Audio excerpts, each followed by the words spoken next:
It's Friday. Now we're going to talk about some finances, shall we? Debt consolidation. Good solution or terrible mistake? This is something I kind of want to know. Well, mostly I just want to know more about finances because what I know about finances, I could probably fit into a small shopping bag. It's one of those areas of life that I'm trying to get a lot more educated on. And it kind of starts slowly because there's a lot of lofty concepts that you weren't taught in school. You didn't even learn the first things when it came to personal finance unless you sought them out yourself, okay? And there's a bunch of different paths that are out there, okay? And the traditional old school path of just save your money, put it in a 401k, set yourself up for retirement isn't really going to fly, okay, especially with a looming hyperinflation just over the horizon. You got to learn how to take advantage of debt and assets and refinancing and leveraging and all that other kind of stuff. You got to diversify yourself a lot more than you ever had to throughout previous generations. So, how do you get out of debt first and foremost? If you find yourself under a rock and you need to fly, well, you got to take that rock off you first, right? And the person drowning in debt, a debt consolidation loan looks like a lifesaver, but reaching it without knowing exactly what it's made of could be a severe mistake. The way it's supposed to work, you pay off all your small high-interest consumer debt, the proceeds of a new low-interest loan whose payment is less than the total of the smaller payments. In theory, consolidation is a terrific solution for a burdensome words are hard debt situation. In reality, it can force you into a more treacherous waters. And there's three ways to consolidate. All right. New low interest signature unsecured loan from an individual,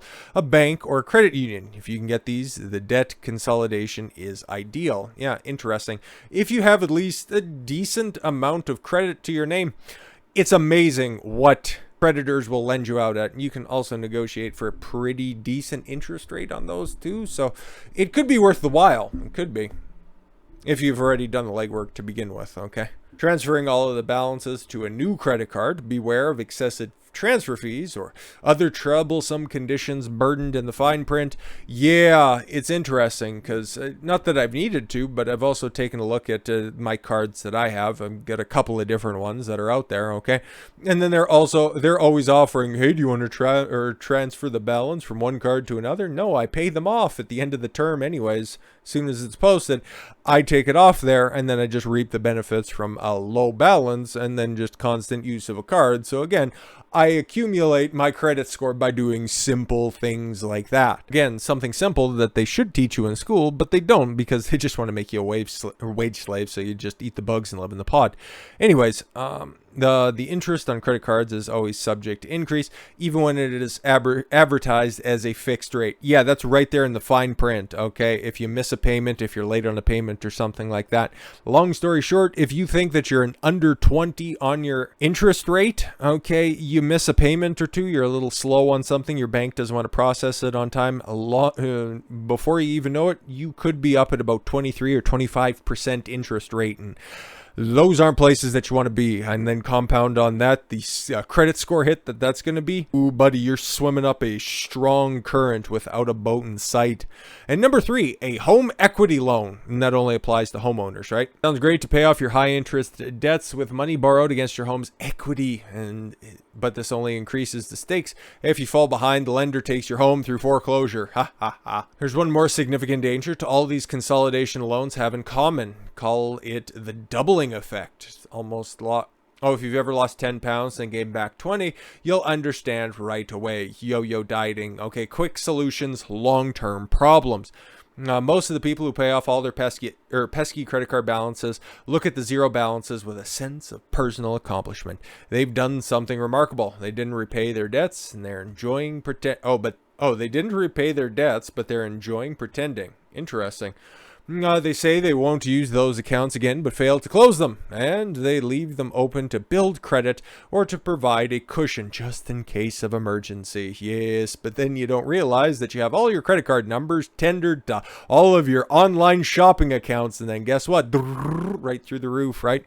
So all the debt consolidation loans off limits? No, but they should be entered with the extreme caution and great detail of consideration.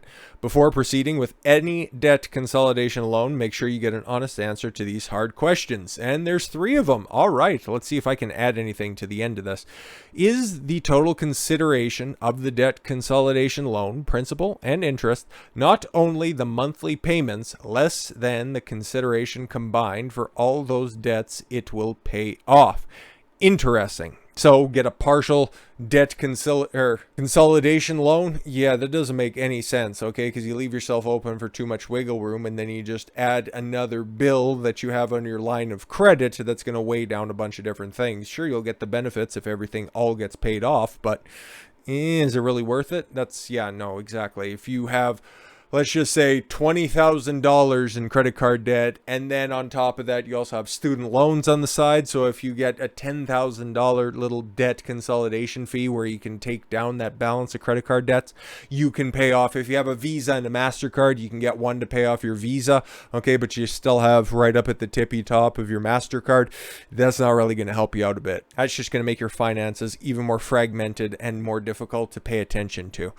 Are the terms reasonable for number 2? If, for example, the new loan or credit card carries significant penalties, like you lose the attractive rate of interest if you are late 1 or 2 times, I just mentioned that as well. It is not reasonable. But again, you shouldn't be late on any of your payments. And then again, if you're going to find yourself in a tough situation, you can make a phone call and arrange something beforehand. If you must pay a big loan or origination fee, then that's not reasonable. No, that sounds incredibly stupid, okay? Or if you get something that pays off all of your debt and you have this big consolidation loan from a bank or just from a credit union or from a personal line of credit, and then you have to start paying like massive paybacks on that one, like $600 a month, something that's unfeasible.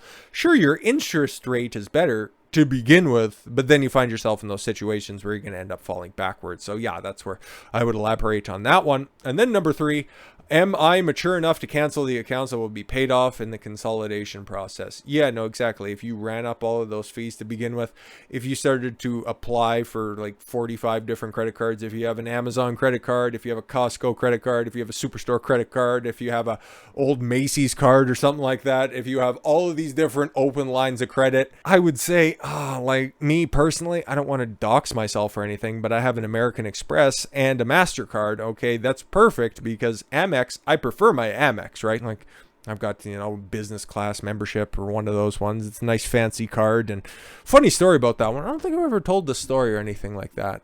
Sure. Yeah, I got the time on this one. It's a nice little personal anecdote.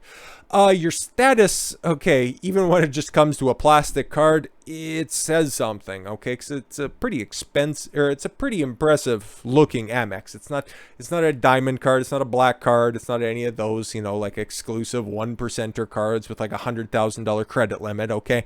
It's nice. It's got a decent credit limit on it, okay? I don't need to flex or anything like that. But I was off on a business trip with one where I used to work, okay? I had to go down and do some training for a week and whatever. And the hotel that I was staying at, okay, they didn't have an adequate gym. And you know what, I haven't missed an exercise day in, at least 6 years.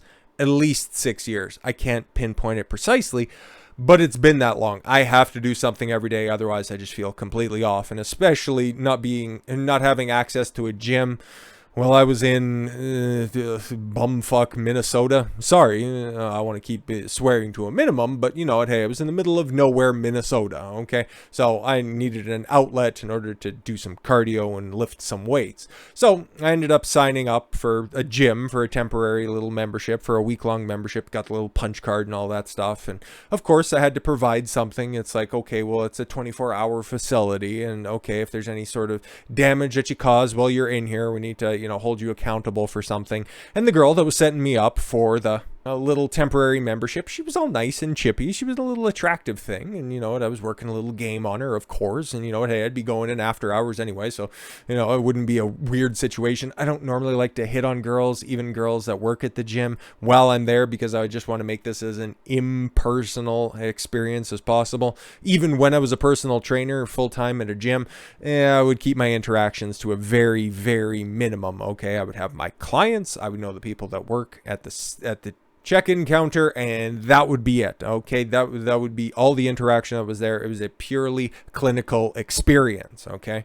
But because the situation was going to be a little bit different, I was from out of the country. I was highly likely to never come back. When in the time that she was working, it looked like a pretty transitory job for her. So I was spitting game and all that stuff. And yeah, she was like tertiarily interested, right? And then she was like, okay, do you got a credit card that you can sign up for? And then I take out my Amex and I just drop it on the counter. And that was the first time in my life. That was a big old red pill. And that's why I want to share the story with you guys, okay? She's seen the credit card, and it's a fancy looking credit card, and they're like, oh my god.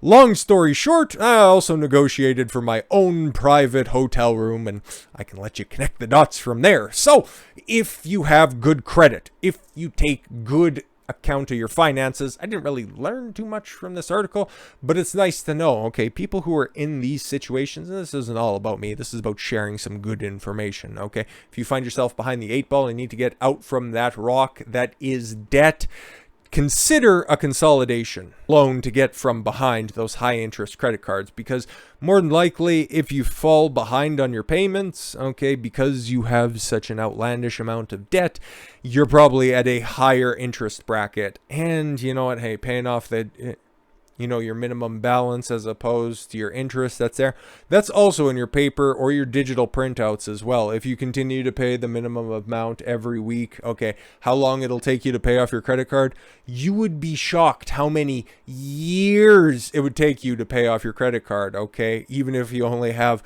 a few $1,000s on the balance or something, if you only pay the minimum month after month. The entire purpose of a credit card is to keep you paying interest, okay? Because that's how these places make their money. The house always wins at the end of the day. So first and foremost, try to stay away from consumer debt, because most of the stuff that you buy is nonsense anyways. But if you find yourself in that situation, either you have the discipline to get yourself out of it, or you're going to fall into those old trappings. So you need to consider your options, and there's just a couple for you. With all that said, thank you all very much for the gift of your time. I've been Don Consuelo. I want you to follow your gut and get after it and make good decisions this weekend, folks. I'll catch you on Monday. Take care, everyone.